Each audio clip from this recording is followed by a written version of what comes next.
प्रदेश से हमारे वरिष्ठ साथी और उत्तर प्रदेश के सरकार में मंत्री स्वतंत्र देव सिंह जी, हमारे युवा साथी, युवा काल से मेरे साथी, वर्तमान में एमएलसी श्री अनिल शर्मा जी, आशा देवी जी, हमारी पूर्व विधायक, हमारे जिला के अध्यक्ष दुर्गा राज जी, जेडीयू के जिला अध्यक्ष संजय सिंह जी, एलजेपी के जिला अध्यक्ष राजेश्वर पासवान जी, आरएलएम के जिला अध्यक्ष श्री रोहित कुशवाहा जी, हम के जिला अध्यक्ष श्री मुन्ना पांडे जी, कौशल विद्यार्थी जी, एक्स कैंडिडेट अंजनी कुमार सिंह जी, प्रदेश के महामंत्री संजय सिंह जी, विधानसभा के प्रभारी संजय तिवारी जी, विधानसभा के संयोजक,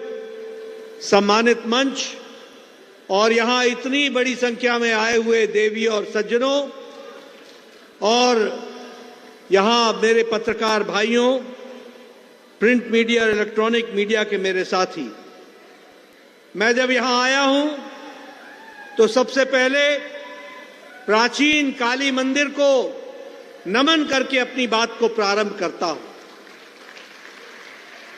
साथ ही साथ यहां भोजपुर में जब आया हूं तो हमारे वीर कुंवर सिंह जी को भी नमन करते हुए अपनी बात को प्रारंभ करता हूं।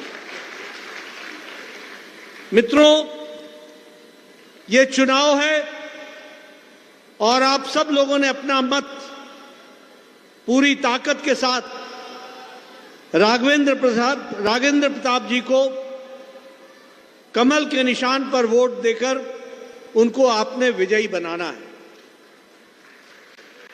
लेकिन यह विजय सिर्फ राघवेंद्र प्रताप जी की नहीं है, यह विजय बिहार को विकसित बिहार की ओर ले जाने का रास्ता की विजय है। इसको भी हमको ध्यान में रखना चाहिए। आज बिहार की विकास की गाड़ी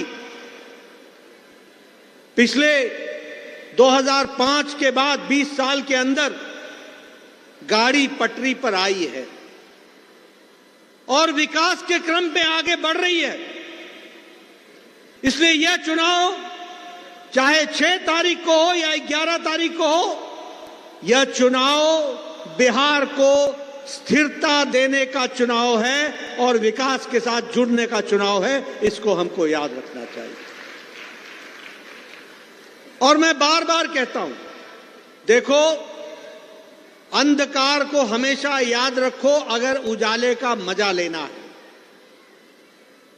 हमेशा याद रखो कि अंधकार की त्रासदी कैसी होती है ताकि तुमको विकास का आनंद आ सके।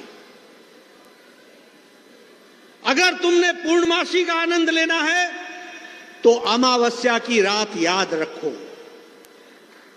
और जब मैं अमावस्या की रात कहता हूं तो 1990 से लेके 2005 तक ये जो लालू और राबड़ी जी का जो शासन था, यह अंधकार युग था,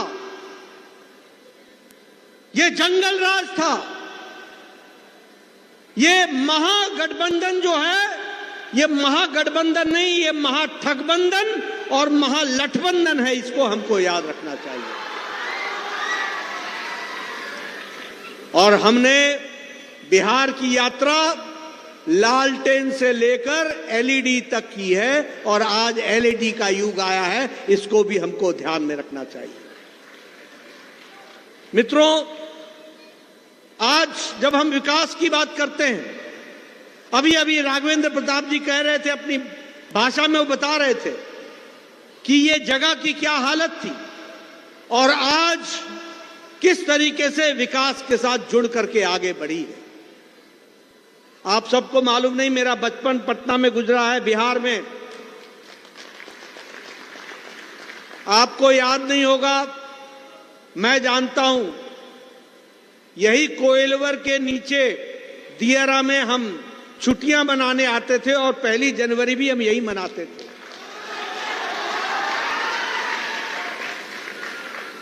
और उस समय का जो ब्रिज था जिसके ऊपर ट्रेन चलती थी, नीचे रोड था, वो 1 वे ट्रैफिक था। एक तरफ रोक देते थे, फिर एक तरफ से गाड़ियां जाती थी और फिर ब्रेक लगती थी और फिर गाड़ी आती थी। आज आपको 6 लेन का कोइलवर पर ब्रिज मिला है। यह भी आपको ध्यान में रखना चाहिए कि यह विकास की कहानी है। आज बताओ, सड़कों का जाल बिछा है कि नहीं बिछा है? हाईवे बने हैं कि नहीं बने? 20 साल पहले हाईवे देखा था कहीं? एक्सप्रेसवे देखा था कहीं? एलिवेटेड रोड देखा था कहीं? आज हाईवे, एक्सप्रेसवे, एलिवेटेड रोड, सड़कों का जाल, ये मोदी जी के नेतृत्व में और नीतीश जी की मेहनत से बिहार में हीरा लागू हुआ। H for highway, I for internet, R for railway, A for airport. ये हीरा बना, हाईवे, इंटरनेट, रेलवे और एयरपोर्ट। आप बताइए, बक्सर भागलपुर एक्सप्रेसवे, ये इसकी स्वीकृति हो गई है कि नहीं हो गई है? अब बहुत जल्दी काम शुरू होगा और 4,447 करोड़ रुपए की लागत से ये बनेगा।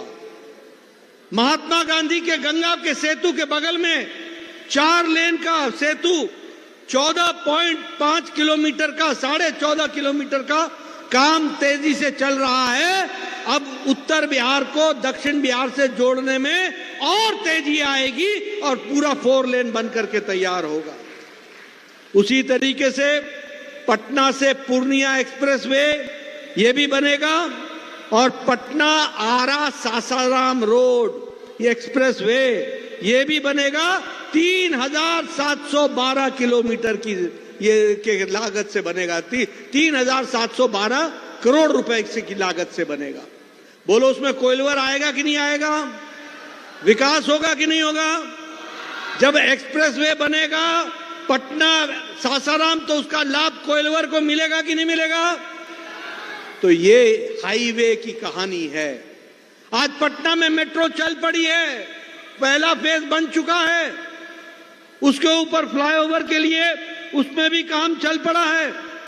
Darbhanga Amas highway, express highway, इसके लिए भी काम चल पड़ा है और इसमें 5,000 करोड़ रुपए खर्च हो रहे हैं। देखो भाइयों, मोदी जी का आशीर्वाद और नीतीश कुमार की मेहनत, कहीं 5,000 करोड़, कहीं 3,000 करोड़, कहीं 4,000 करोड़, कहीं 10,000 करोड़। कभी सोचा था क्या? कभी सोचा था क्या? आज आ रहा है कि नहीं आ रहा है? बिहार की तस्वीर बदल रही है कि नहीं बदल रही है? अगर बिहार की तस्वीर बदल रही है तो 6 तारीख को आपने बिहार की तकदीर भी बदलनी है, उसको भी आपने ध्यान में रखना है। और इसलिए आपने स्थिरता लानी है, नीतीश जी का साथ देकर के ताकत देनी है, मोदी जी का आशीर्वाद मिलेगा। अब देखिए, इंटरनेट की बात कीजिए। मैं याद दिलाता हूं, अंधकार याद दिलाता हूं ताकि उजाला याद रखना। आप लोग आज से 20 साल पहले अपना मोबाइल भी चार्ज कराने के लिए जनरेटर वाले के पास जाते थे और 10 रुपए देते थे। मैं सही बोल रहा हूं कि गलत बोल रहा हूं? सही बोल रहा हूं कि गलत बोल रहा हूं? मोबाइल को चार्ज कराने के लिए जनरेटर वाले के पास जाते थे, 10 रुपए देकर के चार्ज कराते थे। घर में बिजली नहीं होती थी। आज बताइए, 23 से 24 घंटा गांव गांव बिजली है कि नहीं है? जरा जोर से बोलिए, है कि नहीं है? और आप बताइए, आज इंटरनेट है कि नहीं है? इंटरनेट है कि नहीं है? गांव गांव में आजकल यूट्यूबर हैं, यूट्यूबर। ये यूट्यूबर कैसे हुए हैं? ये इन्फ्लुएंसर कैसे हुए हैं? इसलिए कि मोदी जी ने केबल बिछवाया और केबल बिछवा करके 8,000 से ज्यादा पंचायतों को इंटरनेट से जोड़ दिया और बिहार की तकदीर और तस्वीर को बदलने का काम किया। और इसी तरीके से मैं आपको रेलवे के बारे में बताना चाहता हूं। आज रेलवे का बजट बिहार के लिए 10 गुना बढ़ा दिया गया, 10 गुना। आज अमृत भारत ट्रेन, आज वंदे भारत ट्रेन 20 ट्रेनें बिहार से गुजरती हैं, 20 ट्रेनें। और अमृत भारत एक्सप्रेस वे बिहार में 26 जगहों से चलती है, 26 जगहों से चलती है। बोलो विकास हुआ है कि नहीं हुआ है? आप बताइए। आज बिहार में 98 railway station Amrit Bharat railway station बन रहे हैं, जिसमें आज आरा का भी और बिहिया का भी जो रेलवे स्टेशन है उसको जोड़ा जा रहा है। तो इस तरीके से विकास का काम हुआ है। एयरवेज की अगर मैं बात करूं तो बताइए, पटना में नया एयरपोर्ट बन गया कि नहीं बन गया? 1200 करोड़ रुपए का अंतर्राष्ट्रीय जयप्रकाश नारायण एयरपोर्ट बन गया कि नहीं बन गया? और अब तो बिहटा में भी 1400 करोड़ रुपए का अंतर्राष्ट्रीय एयरपोर्ट बन रहा है। बहुत जल्दी वो अभी चालू हो जाएगा और बिहार को एक्सप्रेसवे से जोड़ दिया जाएगा। इसलिए यह विकास की कहानी मैंने आपको बताई है। आप बताइए, यह अकेला बिहार है जिसको एक नहीं 2 एम्स मिले हैं, 2 AIIMS, 2 all India institute of medical sciences मिले हैं। एक all India institute of medical sciences Patna में है और एक मोदी जी ने दरभंगा को 1200 करोड़ रुपए का एम्स दिया है, जिसका काम शुरू हो गया है। अगले 3 साल में वो भी बनकर के तैयार हो जाएगा और बिहार के विकास में एक नया अध्याय जुड़ेगा, एक नया अध्याय जुड़ेगा। अभी अभी राघवेंद्र प्रताप जी बता रहे थे जीविका बहन जी के बारे में। आप बताइए बहन जी हमको कि आपको महिला रोजगार योजना के तहत 10-10 हजार रुपए मिला कि नहीं मिला? मिला कि नहीं मिला? और अभी इसके बाद, चुनाव के बाद 2 लाख रुपए आपके खाते में आएगा, ताकि आप स्वरोजगार के साथ अपने आप को जोड़ पाएंगे। ये आपको बताना चाहता हूं। आप बताइए, बिजली 125 यूनिट फ्री हो गई है कि नहीं हो गई है? बिजली फ्री हुई है कि नहीं? इसका लाभ मिला है कि नहीं मिला है? 1,67 लाख लोगों को इसका लाभ मिला है। 1,67 लाख लोगों को। आप बताइए, आशा वर्कर की तनख्वाह बढ़ा दी कि नहीं बढ़ा दी? आप बताइए, ममता वर्कर्स की तनख्वाह बढ़ा दी कि नहीं बढ़ा दी? आप बताइए, अपंग, विधवा और वृद्धा, इन सब की पेंशन 3 गुनी बढ़ा दी कि नहीं बढ़ा दी? 3 गुनी पेंशन बढ़ा दी है। अब आपने नीतीश कुमार जी को अगली सरकार के लिए आगे बढ़ाना और विकास करना, इस काम के लिए आप राघवेंद्र जी को आगे बढ़ाइए। मित्रों, आप देखिए, बिहार में लीची के लिए विशेष काम चल रहा है, शाही लीची मुजफ्फरपुर के लिए, ताकि वो अंतर्राष्ट्रीय मार्केट में पहुंचे। मधुबनी की पेंटिंग को दुनिया में पहुंचाया जा रहा है। भागलपुर के सिल्क को दुनिया की मार्केट में लाया जा रहा है। हर तरीके से बिहार का आर्थिक विकास हो, इसके लिए काम को तवज्जो दी जा रही है और उसको आगे बढ़ाने का काम किया जा रहा है। आपको जानकर के खुशी होगी कि बिहार में 8 करोड़ 80 लाख लोगों को 5 किलो गेहूं का अनाज मिल रहा है या चावल मिल रहा है। बोलो, मिल रहा है कि नहीं मिल रहा है? प्रधानमंत्री गरीब कल्याण अन्न योजना में मिल रहा है कि नहीं मिल रहा है? और 3 करोड़ 80 लाख लोग बिहार के, इसके कारण वो गरीबी की रेखा से ऊपर आ चुके हैं। यह बिहार का विकास हुआ है, इसको भी आपको समझ लेना चाहिए। मैं स्वास्थ्य मंत्री हूं, मुझे बहुत खुशी है आपको बताते हुए, जब मैं पहले बार स्वास्थ्य मंत्री बना था, मैं प्रदेश में भी स्वास्थ्य मंत्री रहा, मैं देश का दूसरी बार स्वास्थ्य मंत्री बना हूं। जब मैं पहली बार स्वास्थ्य मंत्री बना तो राघवेंद्र प्रताप जी आते थे और हमें कहते थे, नड्डा जी, मेरे गांव में एक का बाईपास होना है, एक को कैंसर हो गया है, इसके इलाज के लिए पैसे नहीं हैं, प्रधानमंत्री राहत कोष से इनको पैसे दिलाइए ताकि इनका जीवन बच सके। हर एमएलए, हर एमपी, हर एमएलसी हमसे गुहार करता था कि आप इनके इलाज के लिए पैसे दीजिए, नहीं तो इनका घर बिक जाएगा, बच्चों की पढ़ाई रुक जाएगी, ये कहा करते थे। आज मुझे खुशी है कि मोदी जी के नेतृत्व में 62 करोड़ लोगों को हर साल 5 लाख रुपए का हेल्थ का कवर गंभीर बीमारी से लड़ने के लिए दिया जा रहा है। और बिहार में 5,54,00,000 ऐसे परिवार हैं, 5,54,00,000 लोग हैं जिनको 5 लाख रुपए का हर साल गंभीर बीमारी से लड़ने के लिए, उनके इलाज के लिए व्यवस्था की जा रही है। हर घर नल हर घर जल में 1,60,00,000 लोगों को हर घर नल हर घर जल दे दिया गया है। आवास योजना में 37 लाख पक्के मकान बन चुके हैं और आगे प्रधानमंत्री जी ने कहा है कि 3 करोड़ और मकान बनेंगे, पूरा कायाकल्प होगा और बिहार में भी कोई भी कच्चे छत के नीचे नहीं सोएगा, पक्के मकान के नीचे सोएगा। इस तरीके की व्यवस्था की जाएगी। किसान सम्मान निधि में 86 लाख किसानों को इसमें 6,000 रुपए साल का दिया जा रहा है, हर तीसरे महीने 2-2 हजार रुपए। आप राघवेंद्र जी को चुनाव जिता के भेजिए, नीतीश कुमार जी इसके बाद आपको 2,000 के बदले 3,000 देंगे, साल का 9,000 रुपए आपको मिलेगा सम्मान निधि में। उसी तरीके से उज्ज्वला योजना में 1,16,00,000 बहनों को मिला है। यूथ कमीशन बैठाया गया है ताकि हमारा युवा स्वावलंबी हो, स्वरोजगार की ओर जाए। महिलाओं में 1 करोड़ महिलाओं को, मैं बता रहा हूं, नोट कर लीजिए, 1 करोड़ महिलाओं को लखपति दीदी बनाएंगे और इसके लिए हम आगे बढ़ेंगे, इसके लिए हम काम कर रहे हैं। मित्रों, हम लोगों ने पंचामृत की बात कही है। फ्री राशन, 125 यूनिट बिजली फ्री, 5 लाख रुपए का हेल्थ कवर का फ्री, 50 लाख पक्का मकान के लिए दिया जाएगा और सोशल सिक्योरिटी की पेंशन दी जाएगी। तो इस तरीके से गरीब लोगों के विकास के लिए काम किया जाएगा। मैं राघवेंद्र जी के बारे में बताना चाहता हूं। आप 6 बार के विधायक रहे हैं।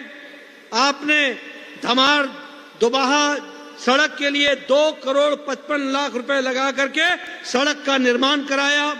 उसी तरीके से मौजमपुर में वाटर ट्रीटमेंट का प्लांट लगाया और उसी तरीके से धमार में पावर सब स्टेशन बना करके 24 घंटे बिजली देने का काम किया है, तो हमारे राघवेंद्र प्रताप जी ने किया है। इसलिए इनको हमको चुनाव जिताना है। आप सब लोग इनको आगे बढ़ाएं, इनको आशीर्वाद दें, ये मैं आपको बोलना चाहता हूं। मित्रों, एक बात याद रखना, मैं बार बार बोलता हूं, ये जो आज विकास की पटरी पर हम आगे बढ़ रहे हैं, मोदी जी का आशीर्वाद मिल रहा है, नीतीश कुमार जी पूरी ताकत से मेहनत करके बिहार को आगे बढ़ा रहे हैं। यह स्वर्णिम काल है, यह उज्जवल भविष्य की पहचान है। यह विकसित बिहार बनाने में और विकसित भारत में अपना योगदान करने का समय है। और जब मैं इसको याद करता हूं तो आपको यह भी बताना चाहता हूं कि वही लोग, जंगल राज वाले, नया जामा पहनकर नई नई लुभावनी बातें करके लोगों को लुभाने का प्रयास कर रहे हैं, लेकिन इनका अतीत वही है और आज भी ये गुंडा राज और जंगल राज के हिमायती हैं। इसको आपको ध्यान में रखना होगा। आरजेडी का मतलब क्या होता है? आर का मतलब होता है रंगदारी, जे का मतलब होता है जंगल राज और डी का मतलब होता है दादागिरी। ये रंगदारी, जंगल राज और दादागिरी के पहचान वाले आरजेडी वाले हैं, ये आपने ध्यान में रखना। आप बताइए, आप लोग भूल गए होंगे, मैं भूलने वाला नहीं हूं। आप बताइए, लालू यादव ने 2003 में बिहार में पटना में एक रैली निकाली थी कि नहीं, जिस रैली का नाम था तेल पिलावन लठिया भाजन। याद है आपको? तेल पिलावन लठिया भाजन, यानी लाठी भांजो, तेल पिलाओ लाठी को, लाठी भांजो। और पटना की शहरों पर दहशत फैलाई थी कि नहीं फैलाई थी? लोगों को डराया था कि नहीं डराया था? उस समय लालू क्या संदेश देना चाहते थे? लालू संदेश देना चाहते थे कि अपने घर में दुबक कर रहो और ढंग से रहो, नहीं तो हमारा जो जंगल कानून है वो तुमको खा जाएगा। आप बताइए, अपहरण उद्योग बन गया था कि नहीं बन गया था? बताइए, बन गया था कि नहीं बन गया था? डॉक्टर यहां से छोड़ के दिल्ली जा रहे थे कि नहीं जा रहे थे? इंजीनियर छोड़ के जा रहे थे कि नहीं जा रहे थे? इंजीनियरों का दिन दिहाड़े मर्डर हो रहा था कि नहीं हो रहा था? वकील छोड़ के जा रहे थे कि नहीं जा रहे थे? व्यापारी व्यापार छोड़ के जा रहे थे कि नहीं जा रहे थे? मीसा की शादी में टाटा का शोरूम लूटा गया था कि नहीं लूटा गया था? आप बताओ, आप बताइए। ये सबसे भ्रष्ट परिवार है लालू परिवार, ये सबसे भ्रष्ट परिवार है। बोलो चारा घोटाला किया कि नहीं किया? आप बताओ इन्होंने अलकतरा घोटाला किया कि नहीं किया? आप बताइए इन्होंने नौकरी के बदले जमीन का घोटाला किया कि नहीं किया? और अब तेजस्वी बोलता है हम नौकरी देंगे, हम नौकरी देंगे। अरे नौकरी नहीं, तुम्हारी जमीन छीनेंगे, तुम्हारी जमीन छीनेंगे। ये नौकरी क्या देंगे? आप बोलो लालू सजा याफ्ता है कि नहीं है? 36 साल की सजा है, सजा याफ्ता।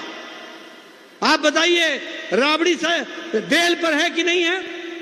बोलो है कि नहीं है? मीसा बेल पर है कि नहीं है? तेजस्वी बेल पर है कि नहीं है? इनकी जिंदगी बेल और जेल में गुजरेगी, बेल और जेल में। आप बताइए बीबी विश्वास की पत्नी के साथ दुष्कर्म हुआ था कि नहीं हुआ था? आरजेडी के नेता इन्वॉल्व थे कि नहीं थे? उनको बचा लिया गया था कि नहीं बचाया था? उनके ऊपर केस रफा दफा हुआ था कि नहीं हुआ था? शिल्पी गौतम का केस याद है ना? साधु यादव के नजदीकी की गाड़ी में मिली थी उसकी लाश, याद है ना? शिल्पी गौतम का, उसका केस रफा दफा हुआ था कि नहीं हुआ था? ये जंगल राज है कि नहीं था? ये गुंडा राज था कि नहीं था? आप बताइए। ये चंदा बाबू के दोनों बेटों को शहाबुद्दीन ने, 3 बेटों को शहाबुद्दीन ने एसिड में डालकर मौत के घाट उतारा था कि नहीं उतारा था? चिमनी में डाला था कि नहीं डाला था? और लालू ने इनको एमपी बनाया था कि नहीं बनाया था? आप बोलिए ये जंगल राज था कि नहीं था? ये गुंडा राज था कि नहीं था? ऐसे राज को कभी बिहार में आने दोगे क्या? ऐसा राज बिहार में आना चाहिए क्या? मित्रों इन्होंने एक से एक कारनामे किए हैं और अभी भी पूंछ सीधी नहीं हुई है, अभी भी वही राग है। शहाबुद्दीन का बेटा अभी भी आरजेडी के टिकट से चुनाव लड़ रहा है, अभी भी रीतलाल यादव ये जो भागलपुर जेल में है वो दानापुर पर आरजेडी के टिकट से चुनाव लड़ रहा है। ये गुंडा राज, ये जंगल राज, यही इनकी पहचान है और घोटाले पे घोटाला करना इनका काम है। इसलिए मित्रों, और जहां तक कांग्रेस का सवाल है, मैं एक ही बात कहूंगा कि इनका कोई दीन ईमान नहीं है, कोई सोच नहीं है, कोई लक्ष्य नहीं है। ये चुनाव में किस लिए उतरे हैं समझ में नहीं आ रहा है, न 3 में न 13 में, कोई काम नहीं। किस तरीके के चुनाव में उतरे हुए हैं ये लोग। मित्रों आज मैं साफ देख रहा हूं कि बिहार में एनडीए की लहर चल रही है, एनडीए का वातावरण बना है, एनडीए आगे बढ़ रहा है और एनडीए की सरकार बन रही है। और इसलिए आपसे फिर से मैं निवेदन करने आया हूं, जंगल राज को